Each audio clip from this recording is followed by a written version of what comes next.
know what's fun as I sit here and I think about you, and so you have unique experiences with us and all your trucks.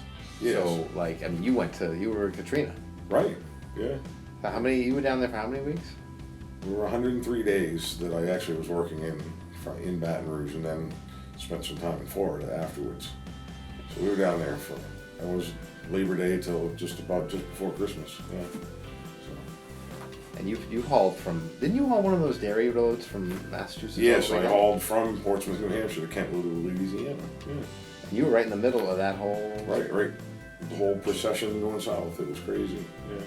And cops following you, make sure you can make the delivery? Yeah, after the second hurricane, after Hurricane Rita that hit Houston and stuff like that, we were hauling jet fuel from Mobile, Alabama back into like Lafayette, Louisiana, and into Houston.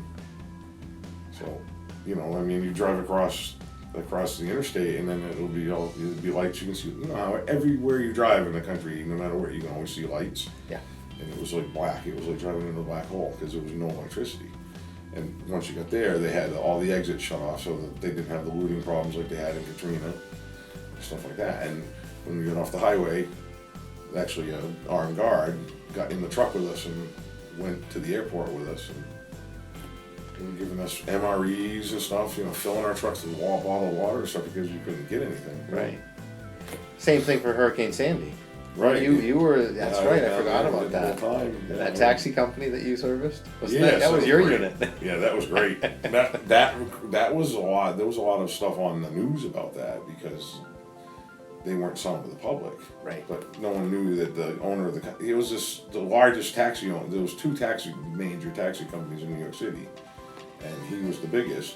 And he had made the mayor of Bloomberg. He just made a deal with him. Whatever it takes to keep the taxis moving because they had a lot of the mass transit was shut down.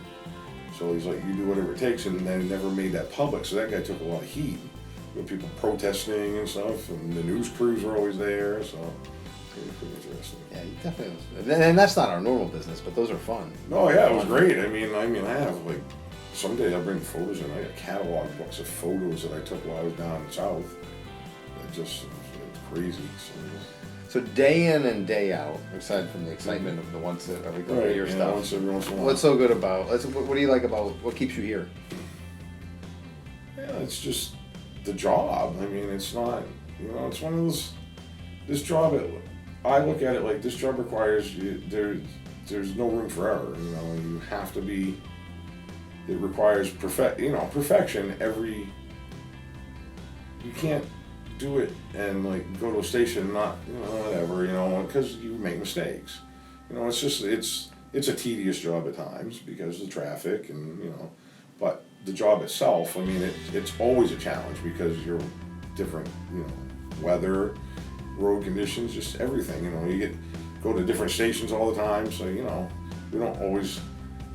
There's a bunch that we've done that I've been delivering to since I started here. And I know the people. I hadn't been to one. We just went to one yesterday that I went to that I haven't been there in years since ExxonMobil had them. And the guy recognized me, and we were talking. It was great, And it's but it's just, it's just the fact that you just have to pay. There's enough detail orientation that you just have to pay attention all the time. You've done a bunch of different trucking. So you've done I've done oversized. I haul chemicals. But where does gas rate for all the stuff you've done? I like it the best. Why? Like I said, we're kind of self-sufficient. You have to, once you do it for a while, you can actually think on your feet a little bit, and there's a lot of problem solving sometimes and things like that. So it's it's always a challenge. So I mean, I get bored easy. So now, why do it? Now here's the sales pitch. Now, why do it here? Why work for us versus the other guys? Without names. You can name people in the company, don't name other companies. Right. I mean, some of the competition, I know I have friends, there's guys that we run into at the racks every day that we've just built up friendships over the years, and you hear some of the complaints that they have, and it's oh God, how can you do it?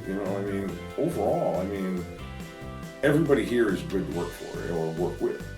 Everybody here. Chet, you guys, Kurt, the best thing about Kurt is that he won't ask you to do anything he won't do. You know, if Kurt asks you to do something, he's done it already.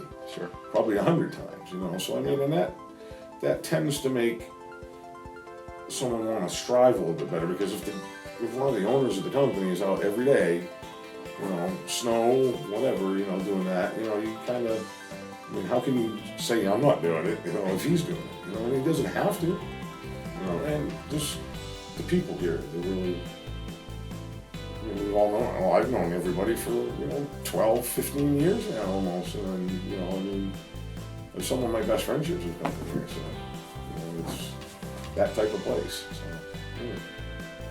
That's awesome, man. Yeah, it is good. Get out and ride your motorcycle. Yeah.